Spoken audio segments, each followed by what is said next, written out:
Hashtag Turtle Island. Did you know? Hashtag Dark Hidden History. Hashtag Ancient America. Hashtag Paper Genocide. Hashtag Broken Treaties. Hashtag Land Grab. Hashtag Tribal Wars. Hashtag POW.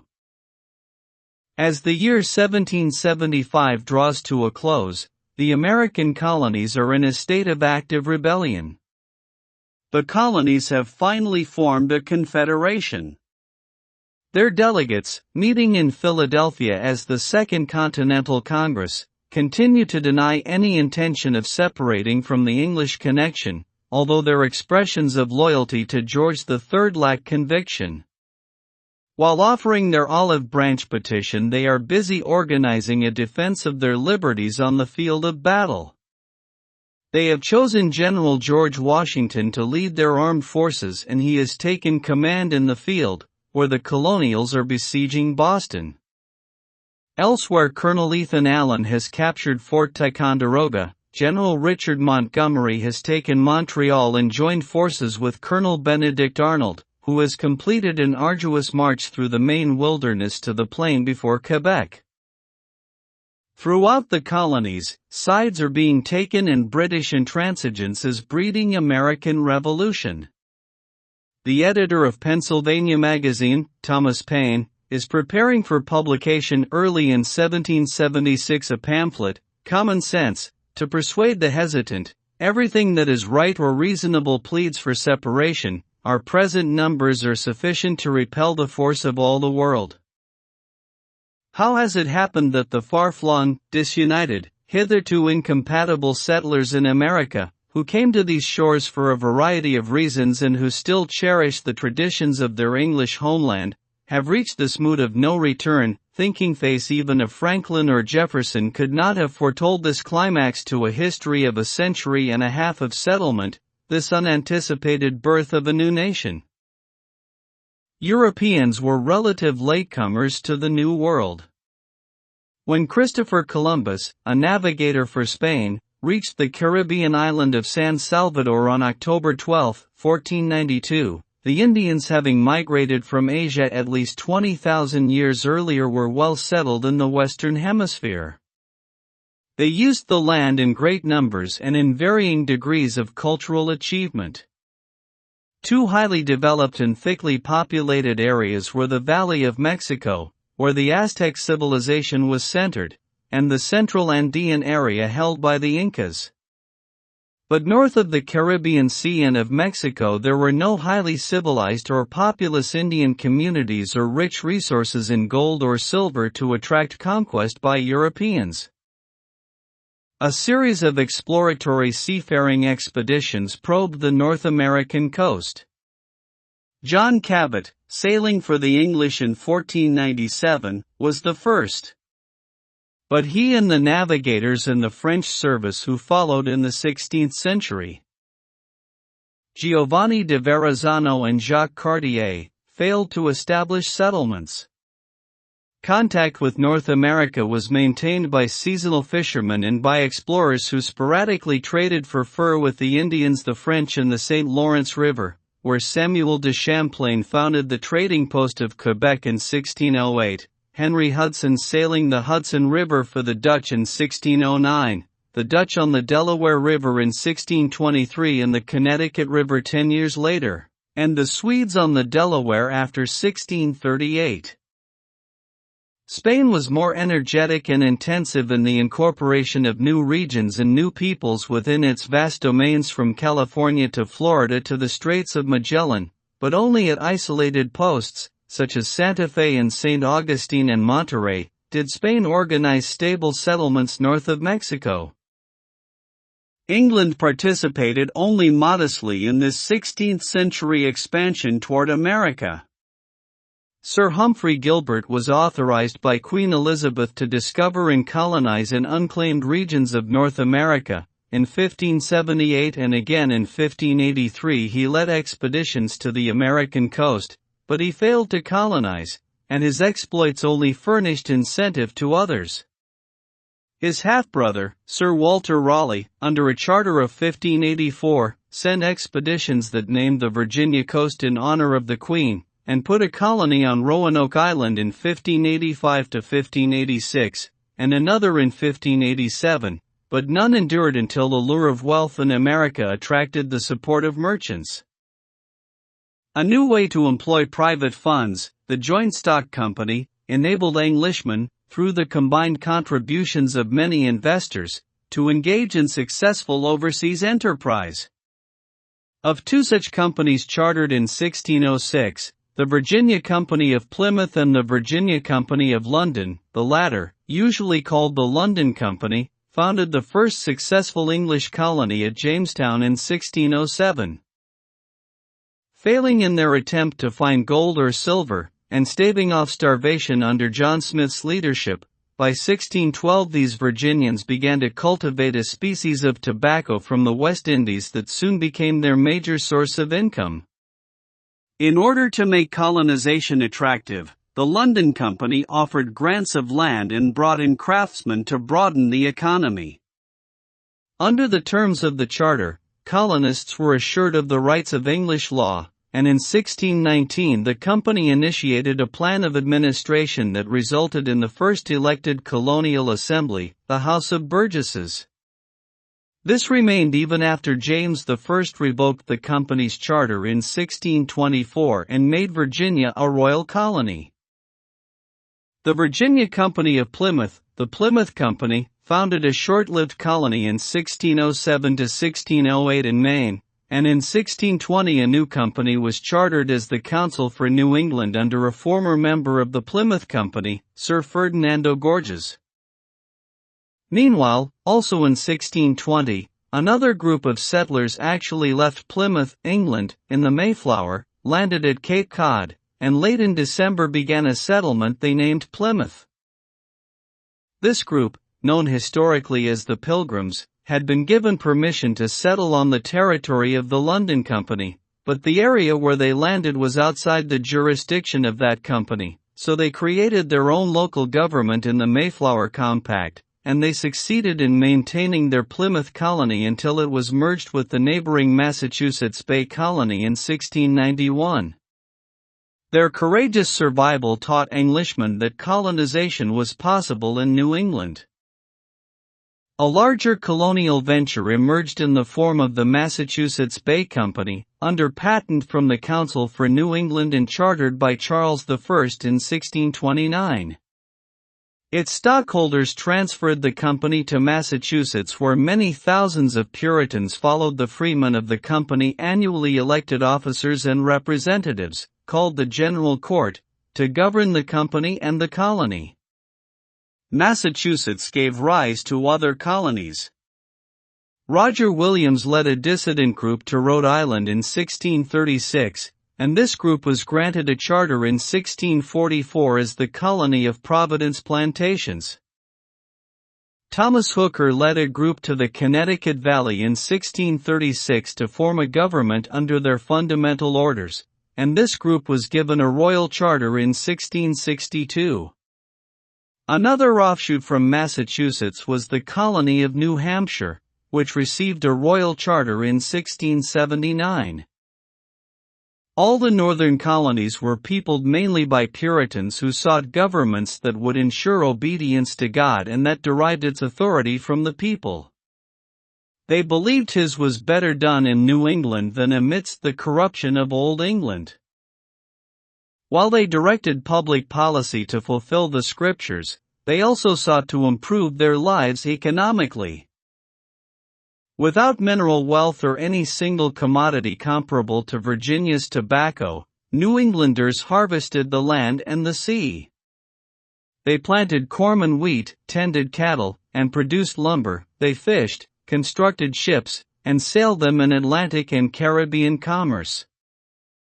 Another noteworthy colony was founded out of the efforts of George Calvert, Lord Baltimore, also a member of the Council for New England. In 1632, Calvert died while a charter was being prepared for a grant on Chesapeake Bay.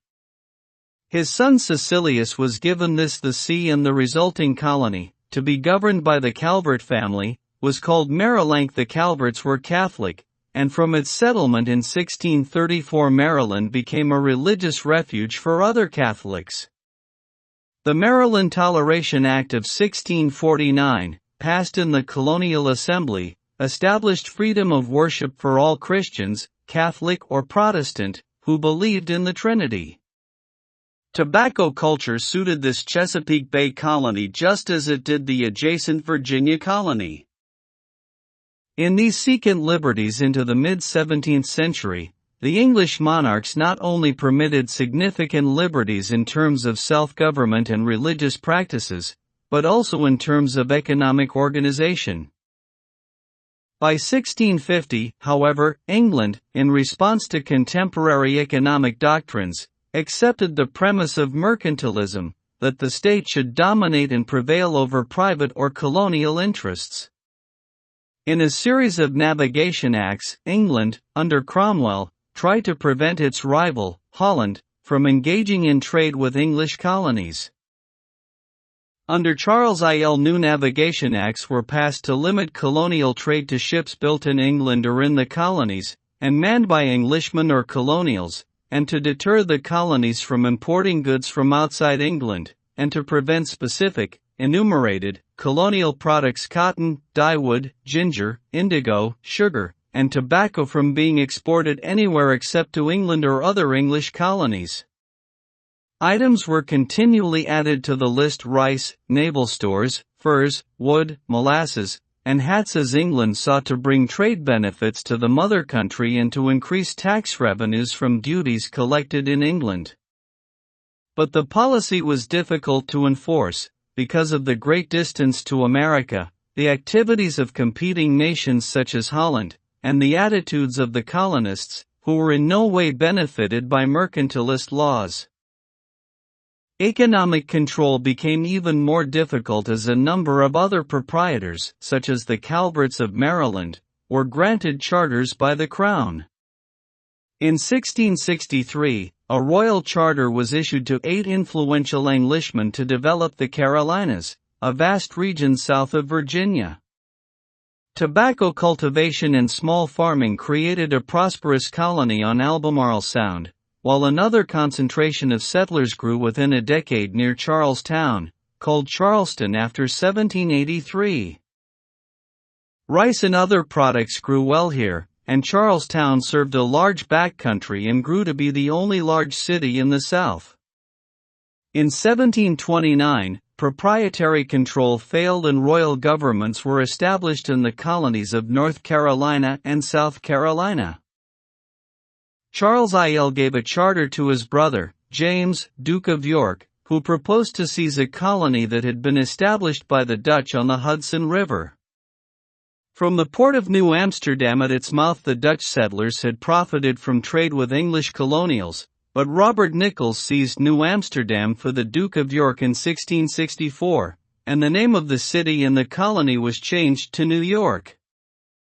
At first the colonists were governed under a rigid law code, but in 1683 they also were granted a representative elected assembly. In 1665 the Duke of York transferred part of the former Dutch colony to 2 friends, Lord John Berkeley and Sir George Carteret, and the colony of New Jersey emerged. It became a royal colony in 1702. In 1681 a charter was granted to a friend of Charles II, William Penn, who had tried, with other Quakers, to find a haven in New Jersey. The fertile lands along the west bank of the Delaware River appeared more promising, however, and these were accepted in payment of a debt owed by the king to Penn's father. The settlement was named Pennsylvania by Charles himself. William Penn was a remarkable proprietor. Under his frame of government the people made their own rules through an elected council and assembly, the council to initiate legislation. However, in 1701, Penn approved a charter that eliminated the powers of the council and made Pennsylvania the only colony with a unicameral lawmaking body. Penn believed that if men were good, their form of government would be good. The society that emerged in Pennsylvania was prosperous, based on farming, the fur trade, and commerce. Religious peace prevailed because all sects were tolerated, but political life was factious. The police of the require to create new colonies under Primicto ran counter to Poe mercantilist requirement that the state should control economic policy, as was intended by the Navigation Acts. Royal charters gave authority to proprietors and companies, while elected colonial assemblies assumed important powers in determining local legislation. When Charles I.L. empowered a royal commission in 1664 to visit the colonies and determine the effectiveness of the Navigation Acts, Massachusetts fell back on its charter of 1629 and refused to cooperate with the Royal Commission. As a result, the Crown revoked the charter in 1684. The policy of the Crown after 1663 to create new colonies under proprietors ran counter to pro-mercantilist requirement that the state should current economic policy, as was intended by the Navigation Acts. Royal charters gave authority to proprietors and companies, while elected colonial assemblies assumed impostent powers in determining local legislation.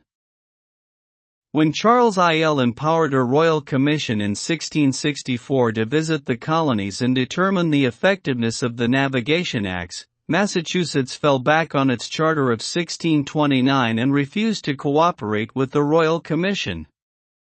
As a result, the Crown revoked the charter in 1684. The Duke of York succeeded to the throne as James II in 1685. And New York thereby became a royal colony. The Lords of Trade, a commission created in 1675 by Charles II to regulate the colonies, now tried to solve a number of problems by organizing a new Dominion of New England in 1686, to include Massachusetts, New York, New Jersey, Connecticut, Rhode Island, Plymouth, New Hampshire, and Maine. All assemblies were eliminated, and advisors to Governor Edmund Andros were royal appointees. Andros enforced the Navigation Acts, levied taxes, invalidated Massachusetts land titles, and was thoroughly opposed in the colonies. When James was banished by the Glorious Revolution of 1688 and replaced by William and Mary, the people of Massachusetts deposed and jailed Andros, who eventually reached England and governed Virginia. Massachusetts, Maine, and Plymouth were united under a new charter in 1691, but William kept the right to appoint a governor to represent him and to exercise royal control. In actual practice, however, assemblies retained the right to levy taxes and, with that right, a great deal of political power. Other colonies resumed their separate status, too. In 1696, the Lords of Trade were replaced by the Lords Commissioners of Trade and Plantations, the Board of Trade. This board advised the Crown in matters of trade, and under their administration the enforcement of the Navigation Acts and similar mercantilist policies was relatively lax. The colonists accepted a system in which the interests of the king were defended by royal governors, admiralty courts and a customs service, and they resumed a measure of self-government in their cherished assemblies, all working for the mutual benefit of the colonies and the mother country. Gradually more colonies reverted to Crown control, New Jersey in 1702 and North and South Carolina in 1729. Different patterns of economic and social organization appeared in the colonies as they adapted to varying environments. Tobacco, rice, indigo, and sugar culture dominated the plantations of Maryland, Virginia, and South Carolina. African slaves, imported into Virginia as early as 1619, were an inexpensive labor force that served for life and bore children to perpetuate the system. Although every colony accepted slavery as a legal institution, it flourished in the South. The large plantations were virtually self-contained, providing most of their own goods and services, and their educational and religious requirements. New Englanders lived in close proximity to one another and, grouped mainly in towns, centered their daily lives on work, church, and political activities. In town meetings they solved local problems, elected preachers, and chose their representatives. Their militia defended them against Indians. In the Atlantic coastal settlements, south or north, perhaps 1 in 20 colonists lived in a city rather than on a plantation or in a small town. In the colonies, Philadelphia became the largest city, with some 40,000 people in 1775, second only to London among all English-speaking cities. Boston, New York, Charlestown, and Newport were the remaining cities with substantial populations comparable to English cities. Trade built such centers, and merchants provided income and employment for their inhabitants on a scale far more elegant than that of the town and rural dwellers. Their political power, their cultural facilities, including schools and newspapers, and direct and frequent contact with England and foreign parts offered excitement, enlightenment of the mind, and opportunities for corruption to some American colonists. Farms prevailed in the relative isolation of the hinterlands at a distance from the coastal communities. Individual owners and, in a few cases, tenant farmers cleared the land, produced their own livelihood through their harvests, faced hostile Indians, and fought illness and disease. Religious observance, schooling, medical care, and entertainment were necessarily limited to their own devices, except for the occasional and unpredictable appearance of itinerant preachers, limited contact with county courts, militia activities, and elections. Even more isolated than the farmers were explorers and fur traders who expanded the habitable perimeter westward, constantly moving ahead of the settled areas and making possible further settlement. Inevitably this led to clashes with the Indians, the Spaniards, and the Frenchmen, all of whom claimed the lands on the periphery of the English settlements and beyond the Appalachian Mountains. The Indians often sold land or invited Europeans to share the land for hunting. Resistance to encroachment was hopeless, for the Indians were usually outnumbered, lacked discipline and allies, and possessed inferior weapons. Nevertheless, occasionally the Indians were driven to wage what the colonists considered to be war, for example the Powhatan conflict in Virginia in 1622 and in New England the Pequot War in 1637 and the devastating King Phillips War in 1675 to 1677. The areas east of the Appalachians were free of Indians after 1676, and the Southwest was safe for Europeans by the early 1700s. Indians often won victories called massacres, but they lost the wars and the land.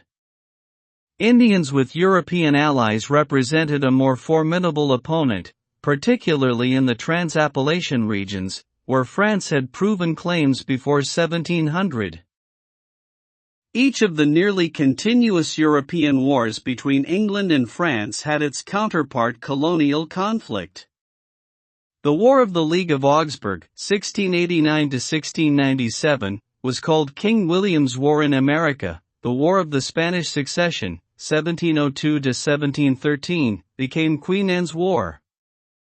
Americans were drawn into border raids, campaigns, and hostilities with the Indians. Colonial lives and property were lost, with little aid from England.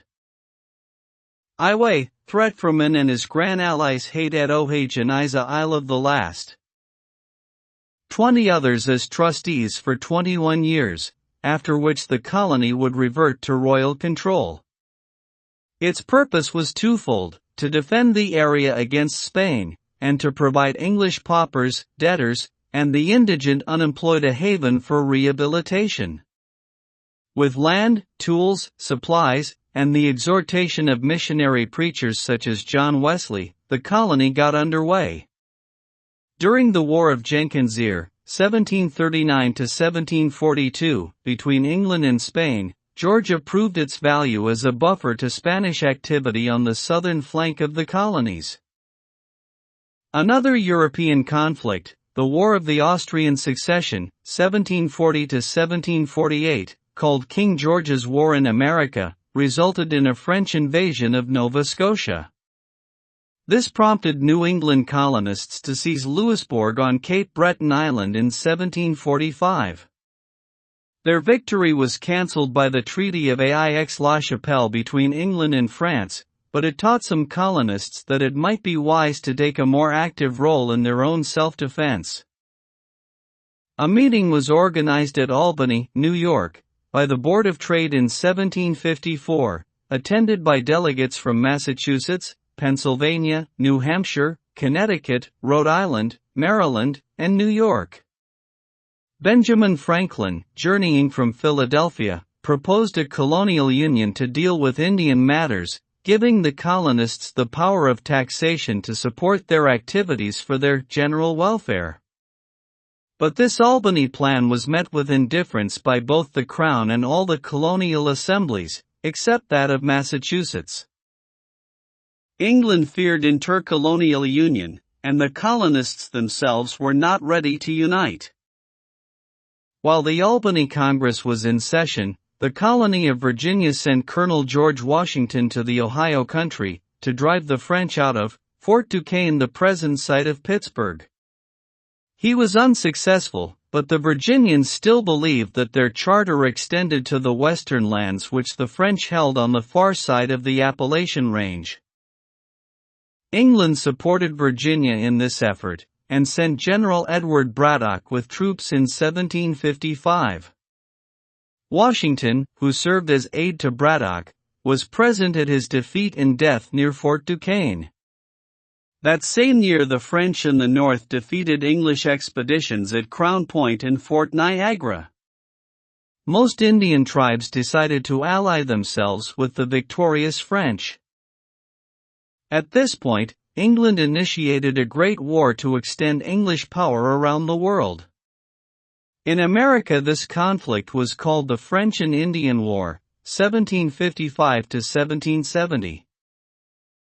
Initially it went badly for the disunited 200,000 English colonists. The 55,000 Frenchmen with their Indian allies were superior wilderness fighters. But in 1758, when William Pitt came to power in England, adequate finances and the leadership of capable commanders changed the course of the war. Lieutenant Colonel Geoffrey Amherst and Brigadier James Wolfe recaptured Louisbourg on Cape Breton Island in July 1758, giving England control of the mouth of the St. Lawrence River.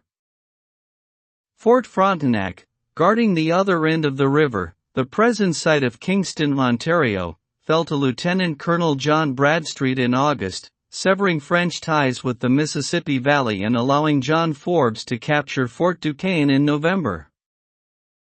The war ended in America with the conquest of Quebec in 1759 by Major General Wolfe, who lost his life in the battle, and with the surrender of Montreal to Amherst in September 1760.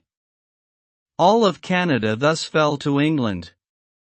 The American colonists, who had joined fully in provisioning and fighting during the war, gained confidence in their own fighting ability as compared with that of the English troops.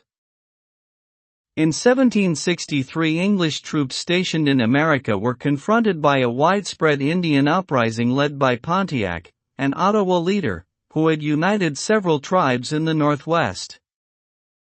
Pontiac's rebellion threatened the settlers from Pennsylvania to Detroit. In order to keep the colonists from encountering the bellicose Indians, George issued a proclamation that forbade settlement beyond the crest of the mountain system. Such an order conflicted with the heightened expectation, after the victory in the French and Indian War, that no obstacle would remain to prevent westward expansion. In the same year, George Grenville, First Lord of the Treasury, began to impose new policies to diminish English debts and the costs of an expanded empire. Among other actions, he ordered the strict collection of duties on molasses coming from the West Indies, and in 1764 he forbade the issuance of paper money in the colonies. He also lowered the duties on molasses, as a concession to the colonists, but added duties on sugar and indigo, along with textiles, coffee, wine, and pimento. Moreover, violators were to be tried in admiralty courts, not in civil courts with local juries. In 1765, a Stamp Act was passed, requiring a paid stamp to be affixed to all legal documents, almanacs, newspapers, playing cards, and dice, a new and harassing type of tax. Also, a quartering act required colonists to furnish barracks or living quarters, utensils, fires, candles, salt, vinegar, beer, cider, and rum to English troops in their area. All these steps were supposedly to ensure a proper colonial contribution to the defense of the colonies. Colonists petitioned to Parliament that the Sugar and Stamp Acts should be repealed. They were willing to be taxed by their own elected representatives, but the proposed taxes were enacted by a parliament in which they were not represented. The Virginia House of Burgesses led in opposing the new acts. Massachusetts proposed a Stamp Act Congress, which met in New York in October 1765 and agreed that colonists should pay only those taxes raised by their own consent and representatives. The Sons of Liberty were organized to resist the Stamp Act. Colonists refused to obey it. By March 1766, Parliament and the Crown repealed the act. Colonial resistance won out, but Parliament passed the face-saving Declaratory Act to affirm its right to make laws for the American colonies. In 1766, an Exchequer official, Charles Townshend, took over direction of the colonies and initiated a new series of inflammatory acts. The Revenue Act of 1767 taxed imports of glass, tea, silk, lead, paper, and paints from England, but specified that the income was to remain in America. The American customs system was reorganized to collect the new duties. Townshend also met general resistance to the Quartering Act, which most colonists considered another kind of tax. On March 5, 1770, English troops, provoked by boys in front of the Boston Custom House, fired on them and killed 5 persons. The troops had to be moved out of Boston to an island in the harbor, where they remained for 4 years. On that same day of violence, the so-called Boston Massacre, Lord North's suggestion to repeal all the Townshend duties except the one on tea was passed by Parliament, and North soon let the Quartering Act die without being renewed. The North policy brought a period of good relations that were disturbed only by minor irritations. Then, in 1772, at the proposal of Samuel Adams, Boston and other Massachusetts towns set up committees of correspondence to formulate American rights and grievances and to communicate them to other towns in the world. The consequences of the burning near Providence of a British naval vessel, the Gaspee, gave Adams and the committees of correspondence fuel for their proceedings. The ship had harassed the colonists, but the English Commission of Inquiry in its unsuccessful investigation of the Gaspee affair bypassed Rhode Island courts. Concern spread to the Virginia Assembly, which formed its own committee of correspondence and urged all other colonies to do the same in 1773. Such incidents formed a basis for union of the colonists. Meanwhile, Parliament passed the Tea Act of 1773. Its purpose was to help the East India Company to sell more tea in America, at cheaper prices. Colonists reacted negatively, and when the next shipment of London tea arrived in December 1773, a Boston Tea Party was organized to throw it into Boston Harbor. The English reaction was to assert their authority, and under the Boston Port Bill of 1774 no ships could enter the port until the tea was paid for. The colonists were outraged, and their anger was fanned as 3 more bills were passed by Parliament: the Massachusetts Government Act, which altered the Charter of 1691, the Administration of Justice Act, which provided for trial in England of any customs or government officer charged with murder, and, finally, a new Quartering Act. Colonials labeled these the Intolerable Acts. At the same time, the Quebec Act was passed. Intended primarily to give a civil government to Canada, it attached to Canada western lands that were claimed by Virginia, Connecticut, and Massachusetts under their charters, and was interpreted as coercive of colonial interests. Gone to Thomas Gase, seated in chief of Emery-Ishoy aid troops, a sent-to-boss arranged by the Committees of Correspondence. This First Continental Congress convened in Philadelphia on September 5, 1774, and by October 26 it expressed the colonial position in a number of decisions. The Suffolk Resolves declared resistance to the Intolerable Acts. Joseph Galloway's moderate plan of a proposed union between Great Britain and the colonies was rejected. An important Declaration of Rights and Resolves was approved. It called for rights of assembly and petition, trial by peers, unlike admiralty courts or trial in England, freedom from a standing army, and the right to choose councils when the power to tax is involved. It was resolved to form an association in each colony to oppose trade and consumption of British goods through non-importation and non-consumption agreements. Finally, it was decided to meet in Philadelphia again in May 1775 unless grievances were redressed. In February 1775, Lord North secures passage of a conciliatory measure. The colonists could tax themselves for costs of common defense. But England generally regards the colonies to be in a state of rebellion. General Gage sends word that the Massachusetts militia are gathering arms and ammunition, and he sends 700 men to Concord on April 18, 1775, on a mission to seize military stores there.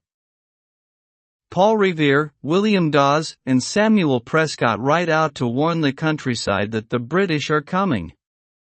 On April 19, the British kill 8 Minutemen at Lexington.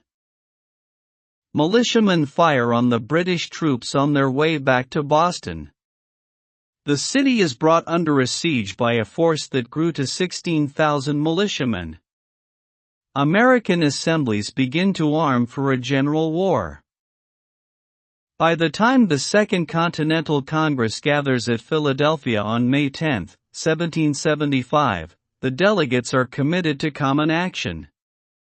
They turn to problems of defense and create a Continental Army of 20,000 troops, with George Washington the unanimous choice for commander-in-chief. Each colony is urged to establish supplementary committees of safety. The Congress continues to petition the King to redress colonial grievances. On July 5, Congress adopts the Olive Branch Petition, written by John Dickinson, beseeching George Ill to end hostilities.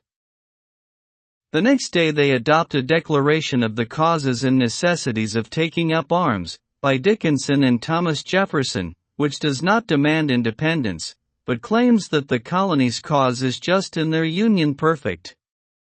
It expresses their resolve to die freemen rather than slaves.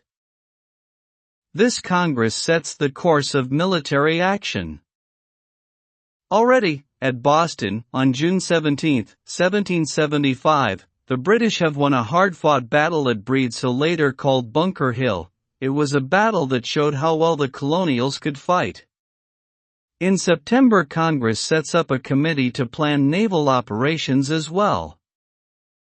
On November 9, 1775, Congress learns that George III has refused the Olive Branch Petition and is sending 20,000 troops instead. There is no turning back. The year begins with the publication of Thomas Paine's pamphlet Common. 1776 cents, the first effective presentation of the American cause against the colonial status imposed by England. Thousands are converted to that cause within a few weeks following its publication. Colonial assemblies and the Continental Congress in Philadelphia begin considering declarations of independence. In July, the draft prepared by Thomas Jefferson becomes the official Declaration of Independence.